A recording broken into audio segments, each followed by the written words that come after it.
I'm Kay, a part-time housewife, aged 48. My husband, Ethan, who is 2 years older than me, and I have been living a peaceful life since we were unable to have children.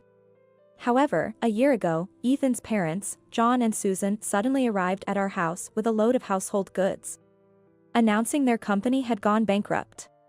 John, who had built a successful business from scratch, had been gradually losing customers to overseas manufacturers over the last few years, leading to the bankruptcy. They were in debt by about $500,000 and had to sell their high-rise apartment. Even the apartment that Ethan's brother, who was the vice president of the company and was living with his wife, was sold. Having nowhere else to go, John and Susan asked if they could live with us. We were living in a spacious house within walking distance of a train station, originally built by my father. We moved in after he passed away due to illness, and my mother returned to her family home in the countryside. Given the circumstances and the fact that John and Susan had always been good to us, I was inclined to agree immediately. They had helped significantly with our wedding expenses, shared gifts like birthdays and Christmas presents they received at John's company, and often brought us luxury brand accessories as souvenirs from their overseas trips. It felt wrong not to help them in their time of need. But Ethan strongly advised against it, saying, "We shouldn't live together. I'll somehow pay for an apartment for them." He warned me, "I don't want to speak ill of my parents, but their sense of normalcy is off. They'll end up hurting you, Kay." I didn't fully understand his meaning, but it made me anxious.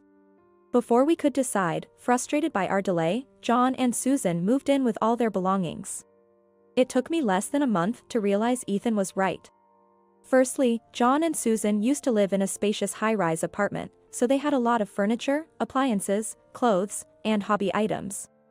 They brought all of that with them and have now taken over the second floor of our house. They even demanded high-quality air conditioning for all the rooms on the second floor, citing the value of their belongings. Then, they started criticizing the food I cooked, down to the ingredients. Store-brand milk? That might upset my stomach. We always shopped at department stores. Oh no. Meat with a discount sticker, and it's not even imported. We only eat high-quality beef. If I followed their wishes, our household's food expenses would double or triple. Despite their constant complaints, Ethan and I had to resort to making budget-friendly meals for ourselves and more luxurious dishes for John and Susan. Of course, Ethan scolded them, assuring me, "You don't have to give in to their demands." But when he wasn't around, they would lament, "Oh dear, are we going to starve to death?" John and Susan even spread rumors to the neighbors, saying, "Our daughter-in-law only feeds us terrible food."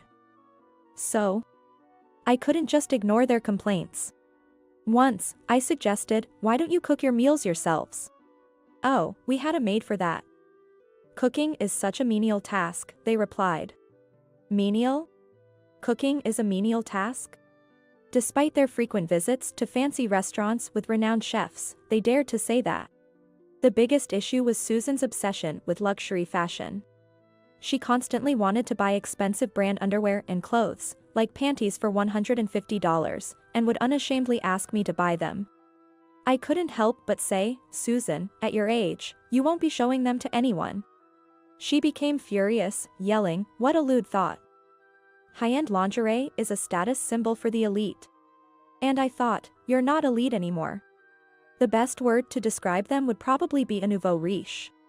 It's admirable that they succeeded through hard work from humble beginnings. However, flaunting wealth and status, and trying to maintain superiority even after losing everything, isn't the behavior of truly upper-class people. They continued to make unreasonable demands. "I've ordered premium steak. You'll pay, right?" "I didn't get any for you too, so it's cheaper," they said, leaving me a bill for $200 for just their 2 servings. When Ethan had to switch his favorite beer to a cheaper sparkling wine, they criticized sparkling wine. Such a terrible drink. Only for the poor, and guzzled expensive beer delivered from a nearby liquor store. No amount of money would be enough at this rate. Moreover, Ethan was planning to start a company with a colleague, so almost all our savings accumulated since our marriage were gone. With my part-time salary, I can't cover the living expenses of 2 spendthrifts.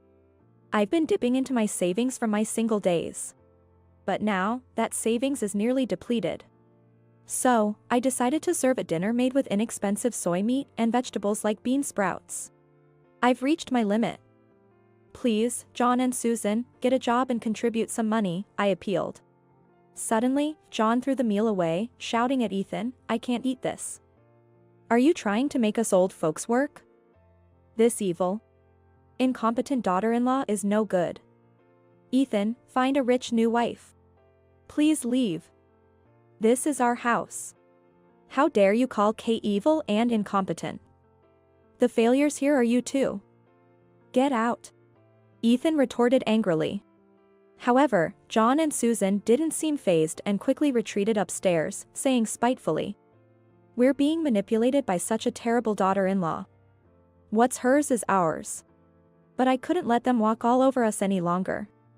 I decided to consult my mother in the countryside. And she came up with a brilliant plan. I shared my mother's plan with Ethan and booked a 2-night, 3-day hot spring tour for John and Susan. I'm sorry for overstepping my bounds, John and Susan. I've reflected on it. As an apology, I've booked a luxurious hot spring hotel for 2 nights. Would you like to go? Their eyes lit up, and they eagerly accepted the invitation. Just as planned. Upon returning from their trip, John and Susan screamed when they entered their room on the 2nd floor. What is this? All our stuff is gone. Whose luggage is this? They found unfamiliar furniture, appliances, and clothes. Smiling, I explained from behind them. They belong to my mother. She's moving in today to live on the 2nd floor. Your belongings are no longer in this house. After my father's death, my mother had moved back to her family home in the countryside. But I had called her to explain the situation and asked if she could stay with us for about a month. My mother, who hates injustice, I thought, might be able to get John and Susan to behave. Then, to my surprise, my mom said, I'm tired of living in the countryside and have been thinking about moving back. If Ethan agrees, I might just move there again. Really? That's wonderful. But the 2nd floor is occupied by them. I'm sorry, but you might have to sleep in the dark room on the 1st floor. That's fine. I'll move into the 2nd floor right away. She said with a smile, teaching me how to evict John and Susan. The plan was to force them out. We timed their trip with my mother's move, hired movers to take their belongings out of the 2nd floor. And then brought in my mother's things. What are you doing? This is our room.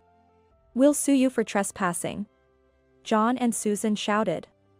Calmly, my mother replied. You seem to be mistaken. This house is in my name, and I only allowed my daughter Kay and her husband Ethan to live here. The trespassers are you. Indeed, according to my father's will, the house was in my mother's name, not mine. Learning the truth, John and Susan turned pale. But Kay said we could live here. Susan desperately argued. I never said such a thing. You forced yourselves in here. Then why have we been living here? If you didn't kick us out, it means we can stay. But my mother remained unfazed by her words. I have a rental agreement with my daughter Kay. Even if she said you could stay, without my permission as the landlord, you have no right to live here. My diligent mother had us sign a rental agreement even though we're family, to keep things proper. Unless you two have contributed even a fraction of the rent from your own pockets, I might consider it.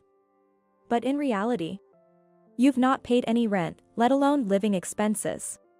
That's because the company went bankrupt and we had debts. The debts were settled with the sale of your and your eldest son's apartments. You're receiving pensions, aren't you?